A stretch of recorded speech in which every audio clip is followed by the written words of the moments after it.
The Prime Minister was forced to admit today that ISIS brides are returning to Australia. ISIS brides stranded in northern Syria. They're set to be returned home before Christmas. The deal is in the final stages. Prime Minister, the New South Wales Police have publicly confirmed they are working with the Commonwealth on the return of ISIS brides to Australia. All right, cobbers, gather round because we've got a story brewing that's got more twists than a corkscrew and more potential for trouble than a pub full of politicians after last drinks.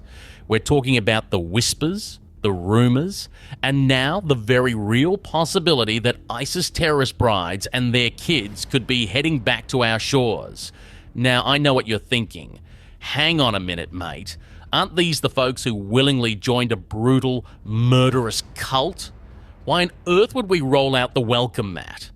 And that, my friends, is the million-dollar question. This isn't some far-fetched conspiracy theory cooked up in a backyard shed.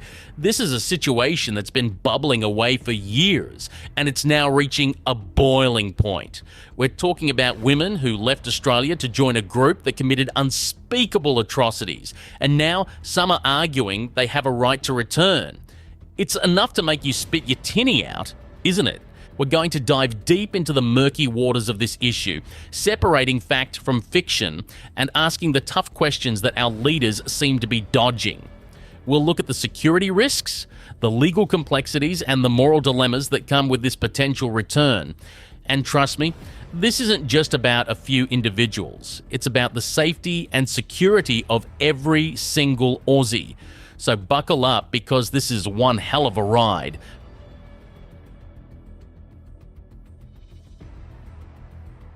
Before we expose the shocking truth about the potential return of ISIS terrorist brides to Australia and the devastating impact it could have on our national security, join our Patreon, where the resistance exposing the uncomfortable truths and the systemic failures that mainstream media often glosses over. Link in the description. These are people who left this country with hate in their hearts to join a terrorist regime that had at its heart the destruction of Australian values. So who exactly are these ISIS brides? Well, they're Australian women who, at some point, made the conscious decision to leave the comfort and safety of our sunburnt country to travel to Syria and Iraq and join the Islamic State. They weren't dragged there kicking and screaming. They went willingly, often with their children, to live under the black flag of a brutal extremist regime. They embraced a twisted ideology that condoned beheadings, slavery, and unspeakable acts of violence. It's a bitter pill to swallow, but it's the truth. For years, these women and their children have been living in detention camps in northern Syria, in conditions that are by all accounts pretty dire. And now there's a push, a quiet, behind-the-scenes push to bring them back to Australia. The argument from some quarters is that these women are victims, that they were radicalised, or that their children are innocent and shouldn't be punished for the sins of their parents. And while there's certainly a humanitarian aspect to consider, it's not as simple as just opening the gates and letting everyone back in. We're talking about individuals who, by their own admission or by association, were part of a terrorist organisation. The security implications of their return are enormous. Our intelligence agencies would have to assess each individual, determine their level of radicalisation, and figure out if they pose an ongoing threat to our community. It's a massive undertaking, and one that carries significant risks.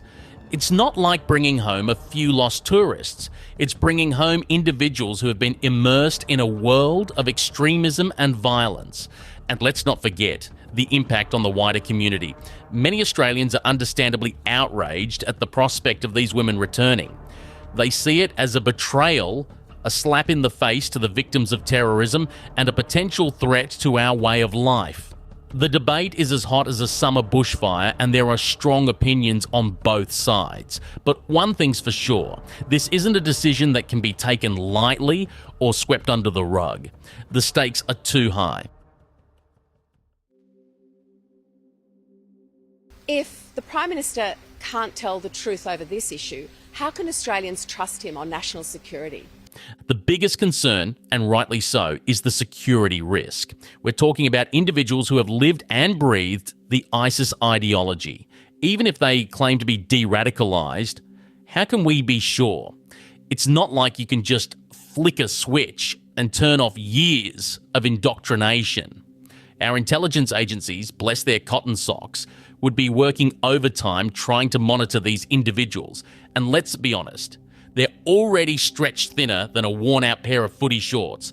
There's the very real fear that these returnees could pose a direct threat to our national security. They might have been trained in combat, they might have connections to terrorist networks, or they might simply be so deeply ingrained in the extremist mindset that they become a breeding ground for further radicalisation within our own communities. It's a risk that many Australians are simply not willing to take. We've seen the devastating impact of terrorism on our own soil, and the thought of willingly importing more potential threats is enough to send shivers down your spine. And what about the children? While they are undoubtedly victims of circumstance, having been raised in a brutal environment, they too pose a unique challenge. They've been exposed to violence and extremism from a young age, and their reintegration into Australian society would require immense resources and expertise. It's not just about putting them in a school, it's about deprogramming years of exposure to a warped worldview. It's a massive undertaking, and one that would stretch our already strained social services to breaking point. Then there's the legal minefield. What charges can be laid against these women? How do you prove their direct involvement in terrorist acts? It's a complex legal battle, and one that could drag on for years, costing taxpayers a fortune. And even if they are charged, what kind of sentences would they receive? We need to know at a minimum if they are returning, and if they are, whether our agencies will be in a position to arrest them for breaking Australian laws by leaving to participate in this evil cult. Many fear that they would get a slap on the wrist, while ordinary Aussies who break the law face much harsher penalties. It's a perception of injustice that would only fuel public anger and resentment.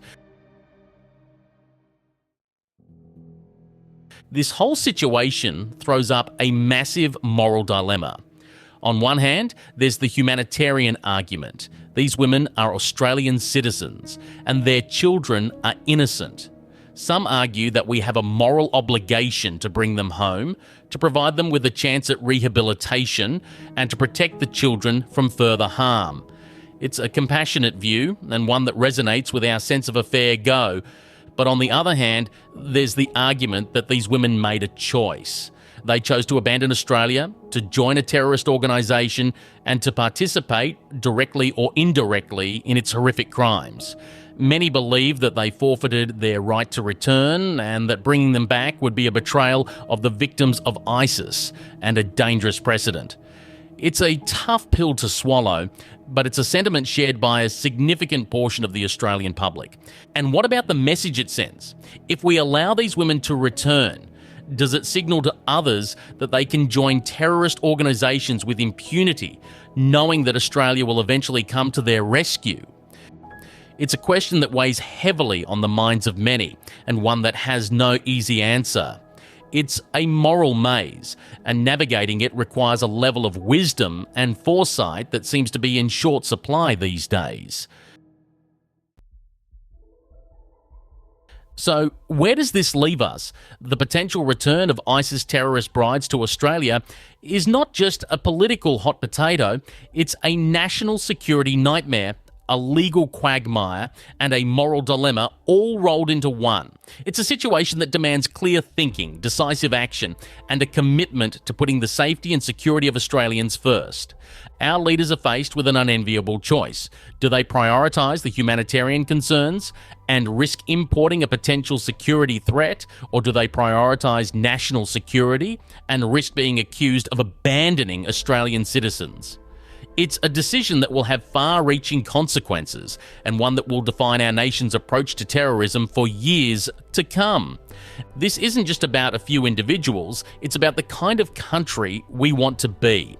Do we stand firm against extremism, or do we open our doors to those who have actively sought to destroy our way of life? It's a question that every Aussie needs to ponder and one that demands an answer. Because the stakes, my friends, couldn't be higher.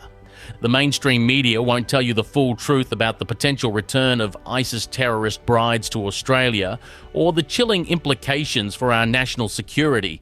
They won't expose the hidden agendas or the risks of bringing back those who have embraced extremism. Join our Patreon for uncensored investigations into the political maneuvers that threaten our nation's future. This isn't just about a few individuals. It's about our safety. It's about whether we will be a nation that prioritizes the well-being of its citizens or one that bows to external pressures and political correctness. The choice is ours, but we need to be informed and we need to be vigilant. To see the latest Australian crisis, click this video here.